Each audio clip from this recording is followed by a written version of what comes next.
Bienvenidos a este tema en el que vamos a analizar modelos avanzados de transferencia de materia en fotobioreactores tubulares.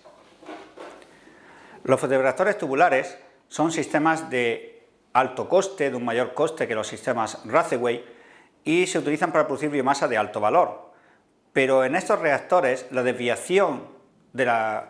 condiciones óptimas del cultivo por una adecuada transferencia de materia puede ser incluso peor que en un reactor Ratheway por los requerimientos de alta producción para este tipo de sistemas. En todo caso, para analizar la transferencia de materia en un reactor tubular, los conceptos que necesitamos son los mismos que hemos visto previamente en un reactor Ratheway. Siempre vamos a necesitar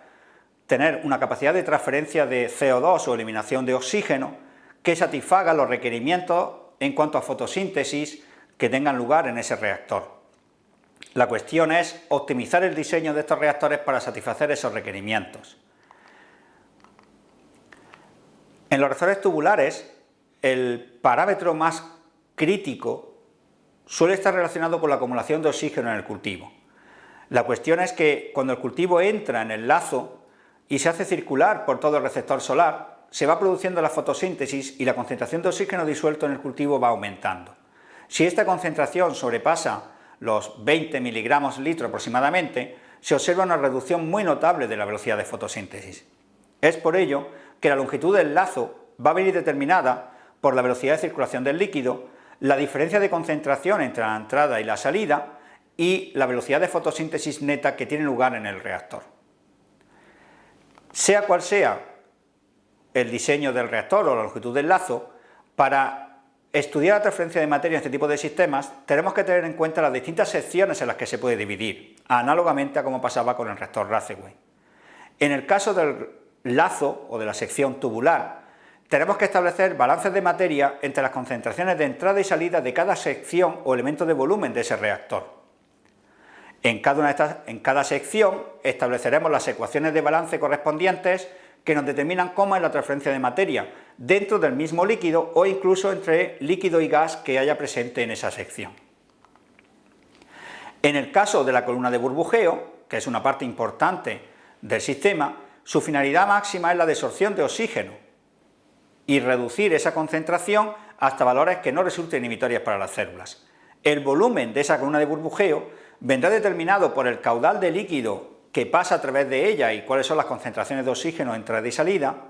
y por la capacidad propia de transferencia de materia de esa columna de burbujeo.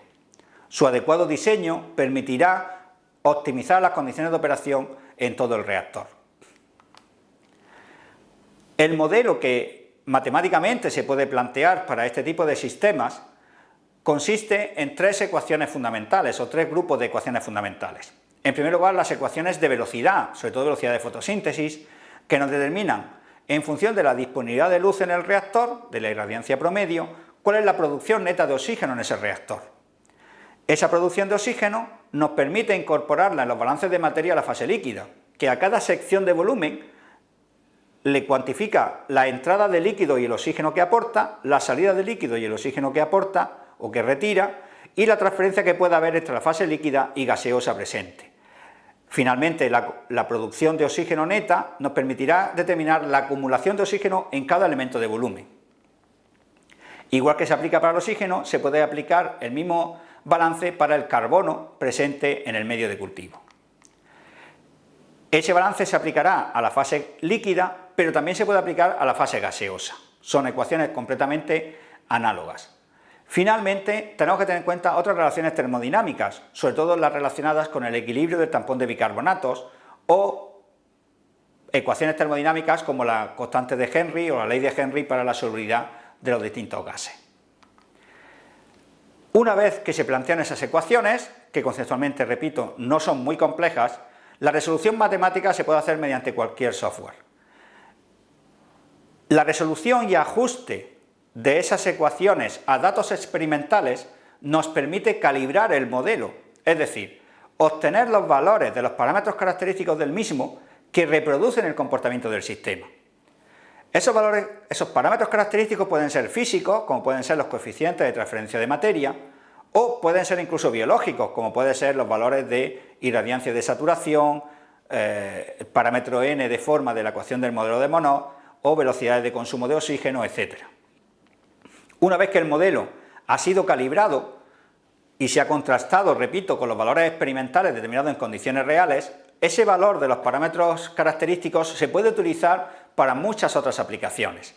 Por ejemplo, simular el comportamiento del reactor en distintas condiciones climatológicas o en distintas localizaciones en las que haya distintos valores de irradiancia solar o temperatura. Más aún, se puede utilizar ese modelo para establecer sensores virtuales de parámetros como las pérdidas de CO2 o la velocidad de consumo específica de CO2, producción específica de oxígeno, etc. Además, pueden utilizarse estos modelos para optimizar lo que es el diseño del reactor, no solo la longitud del tubo, sino la forma de la geometría del reactor, el diámetro del tubo, y establecer estrategias de control avanzado para ese tipo de sistemas. Como ejemplo, decir que la tecnología convencional de control o la estrategia convencional de control mediante controladores todo o nada, controladores on-off, sí permite controlar el pH y la producción de los reactores de forma correcta. Sin embargo, si se establecen sistemas predictivos, lo que se llaman MPC, Model Predictive Control, o incluso modelos predictivos que tengan en cuenta la variación de la luz en cada instante, la estrategia de control puede ser aún mucho mayor. En esta gráfica se muestra cómo a lo largo del día la demanda de CO2 del sistema y por tanto la inyección de CO2 en cualquiera de los sistemas aumenta, pero un sistema avanzado de control permite reducir las inyecciones y por tanto las pérdidas en las horas en las que este CO2 inyectado no es utilizado por las microalgas. A modo de resumen, se muestra en esta gráfica cómo el mismo reactor operado con tres estrategias de control distintas, todo o nada, MPC y MPC con feed forward, no solo permite reducir las pérdidas de CO2 desde el 20% hasta prácticamente el 5%, prácticamente pérdidas nulas, sino que incluso reduce el número de actuaciones de las válvulas implicadas en el proceso, la cantidad neta de CO2 que se aporta al sistema y, inherentemente además, aumenta la producción de biomasa en prácticamente un 20%. Este aumento de la producción de biomasa en condiciones de menor aporte de CO2 solo se explica porque este menor aporte de CO2 consigue un control más fino y ajustado del pH, con lo cual el cultivo se ve expuesto a menores gradientes de pH y por tanto maximiza su producción. De esta forma se ha recalcado la importancia del correcto suministro de CO2 y eliminación de oxígeno en todo tipo de reactores, pero sobre todo la importancia de disminuir los gradientes de nutrientes en estos sistemas.